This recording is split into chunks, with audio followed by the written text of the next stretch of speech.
Ladies and gentlemen, hello. It's Mighty Iris here, and I'm in the studio awaiting a phone call from a superwoman. I don't know how she's gone through what she's gone through. There's a new documentary out called My Nighmare Stalker, the Eva LaRue Story. Yes, I'm waiting on a phone call from Miss Eva LaRue. So beautiful. You know her from, she was on CSI Miami. She was on All My Children. And she has this insane experience that she brought more to life in this new documentary. And it blew me away. It's so scary.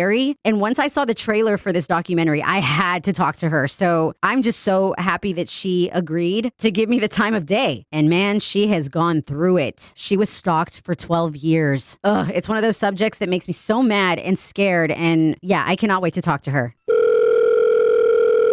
Hello, this is Iris. Hi, it's Eva LaRue. Hi, Miss Eva. How are you? I'm good. Sorry, it took a little bit to get through. Yeah, it's a weird. See, this is an old school soundboard. It's kind of old school. I appreciate you so much for calling me, though. I mean, this is a very serious topic for me, and once I saw the trailer for your documentary, I was like, I need to talk to her. Did you have a stalker too? I had an experience, yeah, but not as insane as yours is. But still, no matter what, it's still so unnerving and scary. You suddenly realize how vulnerable you are, right? Yeah. And see, well, first of all, I wanted to ask how your Thanksgiving was. Oh, it was so good. It was really great. That's good. My family is here in Southern California, so it's really easy to gather the troops, which is wonderful. Oh, that's nice. And I also had a question about your daughter, Kaya. Was she named after the Kaya from Willow, the movie Willow? No, I don't think I've ever seen the movie Willow. My ex and I, her dad and I were in Hawaii on our honeymoon, and a year later, so it was kind of like our year later honeymoon, and we met this really sweet girl who was in charge of like the kids department at the hotel we were staying in. She was running all the kids, and her name was Kaya, and we'd never even heard the name Kaya before, and we just thought, what a cool name that is. And it was just exotic, but not too exotic. And it actually wasn't in at the time. We didn't know anybody whose kid's name was Kaya. And we thought it went well with Callahan, so we stuck with it. I love that name. I don't meet any Kayas. So when I heard her name, I was like, ooh, that's a cool name. Yeah. So first of all, I wanted to give a shout out to Forensic Genetic Genealogy and a thank you to the Steves of the FBI, Bush and Kramer, right? Those are their last names? Yes, they're total heroes. Superheroes. Heroes. Yes. Yeah, they really are. Okay, so I saw your documentary 3 times because this topic scares the shit out of me. It really does. Yeah. Thank goodness that you and Kaya survived this because I watch a lot of true crime and not all the victims are so lucky to come out of it. You know, it's such a scary... No, I would say that 99% of true crime is all trying to figure out how the person got killed. What led up to them being killed. So I was actually afraid that doing this documentary that people might not care, might not watch it because, big twist, we're alive. No, not at all. Actually, as a viewer, I hate when it goes unsolved or when the victim is never found. That's the worst. But I thought, I wonder if people will even be interested because there is no puzzle to solve. We solved the puzzle. We found out who it is, but thank God we survived. And the scarier statistic is, because stalking is considered this crimeless crime, right? Because the crime hasn't happened yet. You're being threatened with a crime. Yet. But the crime hasn't happened yet, although last year in the United States, of all the women that were murdered in the United States, 86% were stalked first. So we know for a fact that stalking escalates to rape and it escalates to murder. Of course. And so even though it's a crimeless crime, we know that 86% of the time it's going to end up in a crime. So that's why it needs to be prosecuted differently. Yes, I hate that. And that's the part that makes me grip my pillow so tight is that really the fact that it was 12 years, this is over a decade to be psychologically tortured. People don't know until they know. And I feel like I already know the answer to this, but were you an anxious person even before this started? Because you grew up looking over your shoulder. No, I was never an anxious person before this. I was like a really pretty carefree, as diligent about my safety as any woman. We all carry our car keys in our hands when we're going into a parking lot, Yes. We all have head on a swivel, don't be on your cell phone, be prepared for anything because we're women. Yeah. Men don't have that same kind of hypervigilance. But I was never hypervigilant at that time. I was just vigilant, like a normal woman. Yeah. But now I'm hypervigilant constantly, always. There's no way to go back to not being, No, and with my experience, I had there were two guys that I dated. I got threatening voicemails saying that he wanted me dead, just yelling. He might have been drunk, I don't know, but still, when I called the cops and they said, "Well, there's nothing we can do until he does something," that hurt my heart, and I felt helpless. Yes, it is a very helpless feeling. Again, because the crime hasn't happened yet. Yes, but the crime should be stalking and menacing. If you're menacing another, it should be at least a misdemeanor. Yeah. You should not be able to menace another. Something. You don't want to leave your apartment. You're constantly looking over your shoulder. And all it takes is a seed, that seed to be planted in your head. And then the timing of everything is so perfect. Isn't it? Like a ring at the doorbell, an unknown caller calling your phone, right? Yeah. A knock at the door. Yeah. And you suddenly start to realize, is there any place I'm safe? Yes. Is there any place I'm safe? I'm no longer safe in my home because if the celebrities who have millions and millions of dollars, like the Brad Pitts, Sandra Bullock's, Jennifer Aniston's, and the Gwyneth Paltrow's of the world, like if they cannot keep themselves safe from their stalkers who are able to breach their security limits, yes, get inside their homes, like then what about the rest of us? I might be an actress, but I'm not a celebrity on that level. I don't have that level of money for security, and yet their security was breached. Yeah. So if their security was breached, you suddenly feel like, oh my God, you start looking at all the cracks in your house where they could get in. That's all you can focus on is how unsafe you actually are and where could you even be safe, really. In your documentary, when you go to Italy on hiatus, the timing of that break-in blew my jaw was on the floor. I'm like, what? Insane. Someone was in her room. Like when your friend Max Tucci, shout out to Max Tucci. What did he mean when he said it was a staged break-in? Because I was like, what?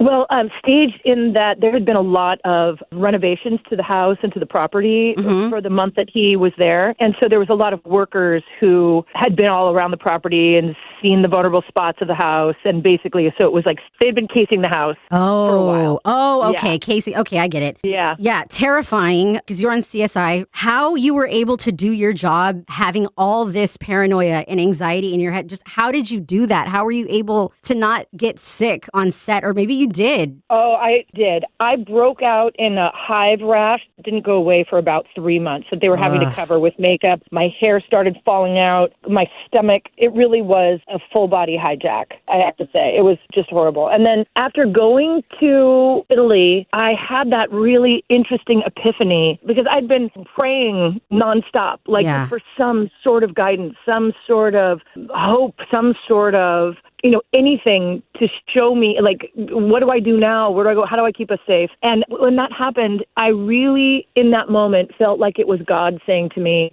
stop worrying, because if I wanted you dead, I will get you anywhere in the world. So there's there's no actual place you can hide. Yeah. There's solace in the fact that I'm saying to you, this person came 10 feet from you and your child, and you're still safe. So I really felt like it was God saying, I've got you, you're protected. And even though I didn't suddenly think to myself, oh, I'm safe, I actually thought to myself, God has me protected, and I have to be able to compartmentalize this in a way that I can continue in my life. Otherwise, how do I get from day to day? And that was in the first couple of months. So that enabled me to at least compartmentalize it enough until the jump scare moments in those next 12 years. I had no idea it would last for 12 years. Yeah. But it made it so that only when the jump scare moments happened would I be back to square one again in terms of absolute terror. Because you can't live like that daily. No. And I don't know how you did it. You and oh my goodness, you guys are super women. And one of the things that I totally agree with Kaya in the documentary is that, see, I knew who was harassing me, but the fact that you guys didn't, you automatically picture that this is some giant muscular dude that could take you out, that could chase you down the street and dominate your body. And to see his face, another moment where I gripped my pillow, I felt so much rage and relief at the same time. At any point were you like, I feared this for 12 years? What did you say? Well, when I saw him physically, yes, I thought, like, oh my God, I don't know what I expected, but I guess I didn't expect him. Although I never for a moment thought to myself, oh yeah, he could never have done all those things he said he was going to do. And you know why I never thought that? Because it doesn't take somebody's physical prowess to be able to overcome you. All it takes is a gun. Oh, duh. Yeah, I didn't even think about that. I was thinking about, yes, you're right. And you could be Jabba the freaking Hutt, and you could still like really harm somebody. Yes. So that's all I thought to myself. And the only thing that really stood out to me about him physically was, I mean, now it's kind of a cliche joke that he had little black beady eyes. Mm-hmm. He really did have soulless black beady eyes. Yeah. Like in the pictures, when you look back at the pictures, you now won't be able to unsee it. It's almost like he doesn't have any whites of his eyes. Like it almost looks like a demon. Yeah. Oh my God, he actually is a demon. When you had to face him in court, could he see you? Or was it just like a video that he sent in? No, he couldn't see us, but we could see him. Oh, okay. He was via Zoom, and we were physically in court. And honestly, up until that moment, like up until 2 days before, they were talking about flying him to California to be in court with us. I was like, why in God's name would you do that to victims? No. And I said to our U.S. attorneys, I said, you have to let us know in advance, because if he's going to be in the courtroom, we're not going to be in the courtroom. Yeah. Like, we're not going to be in close proximity to this freak. I'm not going to put my daughter in that kind of psychological, hell no, situation. That's insane. And the fact that they were even thinking about it, and that my U.S. attorneys had to lobby the court to make sure that he didn't come to California. And the more insane thing was, like, this is just how ass backwards the system is that we didn't know up until he was apprehended. We had no idea he'd never been to California, because the letters that he kept sending were saying, I see you, I'm at this event, I saw what you're wearing, I know where you are, blah, blah, blah, I'm here in California. So during all those 12 years, we didn't know if he was back and forth, if he kept coming out to California to try to find us and then go home. We didn't know. But then once he was apprehended, we realized that he had never been to California. And so the court was willing to fly him to California for the first time for a re-vacation to come and see us in person for the first time. What kind of... It's the Twilight Zone. I mean? Yeah. The Twilight Zone. The fact that they fly him out there, but they don't give him 13, 15 years in prison for freaking torturing you guys. Do they not get that the anxiety, like, we can make ourselves sick. We can give ourselves heart attacks or maybe cause cancer with this stuff, you know? You know what? There actually is a study that just came out last year. The study was done on men, women, and children who have been through some sort of major horrifying trauma and have had to be hypervigilant for years, whether it's battery, whether it's being stalked, whether it's sexual abuse, or whatever kind of domestic violence. And all of those people are at higher risk for heart attack, stroke, and, heart attack and stroke, and cancer. So I believe it, yeah. The system is not helping people with that. As a matter of fact, when they released him, when he got out last year, a year ago this month, he had never been to California. They released him in Los Angeles, not in Sacramento, not in Northern California. What reason to release him in California, period, but they released him 10 miles from my house. I had to lobby for another 3 months to get him sent back to Ohio. Ew. My taxpayer dollars was paying to have him 10 miles from my house. I don't get it. Do you think, and I don't mean to bring gender into this, but if you had a female judge, do you think it would have been different? Yeah, I do. But you know what? Our judge had a 14-year-old daughter. Oh. So the fact that he was so callous in... The fact that he didn't figure my daughter in separately than me, because this guy was facing a possible 7-year sentence, like that was the cap on this particular crime. And he only got 3.5 years, not 3.5 for me and 3.5 for my daughter, which is what it should have been, considered two separate people. Yeah. He just got 3.5 total. And he has a daughter younger than my daughter. But God. People don't know until they've gone through it. Yeah. I even read, in all the reviews, and I try not to actually read reviews at all, but somebody sent me some reviews saying, oh my gosh, look how the reviews are so great. And, as humans, we read the 99 great ones, and the one that is bad sticks out in your head, right? The trolls, we're humans. Yeah.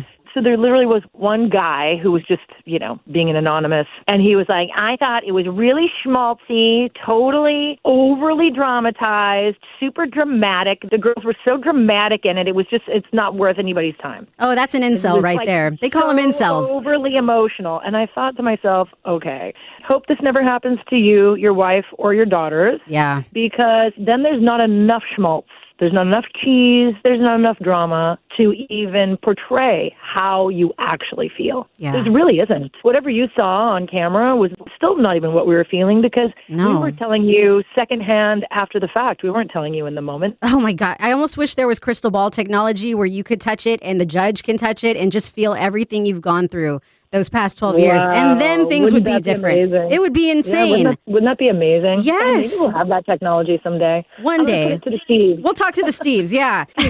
Tell me you have a stress outlet, something like a punching bag, or what brings you peace? A song, a sound? Yeah, it's definitely music, prayer, and meditation, and the gym, definitely. Yeah. Salsa classes.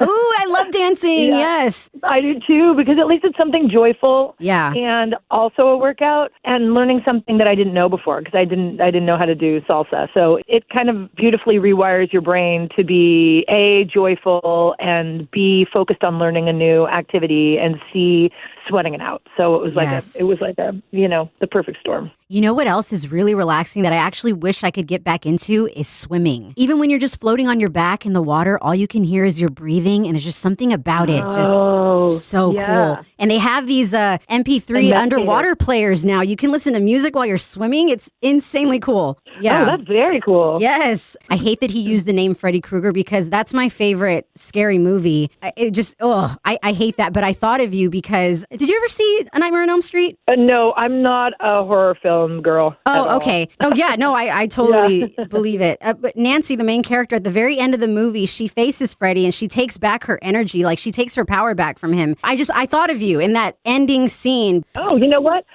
Because I never watched it. I'm actually glad to hear did she win in the end? Does she live? She says, I take back every bit of energy I gave you. She demands to have her friends back, and she says, you're nothing. You're shit. And she turns her back to him, and she defeats him in that way. Oh. Yeah, it's very cool. And I thought of you because of that. I wonder if he thought about the end of the movie. I don't know. He decided to call himself that. But I'm so glad that you and Kaya are still here. And I hope that you have the best birthday. You need dancing and fireworks and friends and all that for your birthday. I hope you get it all. Seriously, man. Thank you so much. 12 years. Fuck that. I'm sorry to curse in front of you, but it's awful. No, are you kidding? I'm right there with you. And the thing is, I think the worst part too is that, he only got 3 years, but, we really got life. Because you did.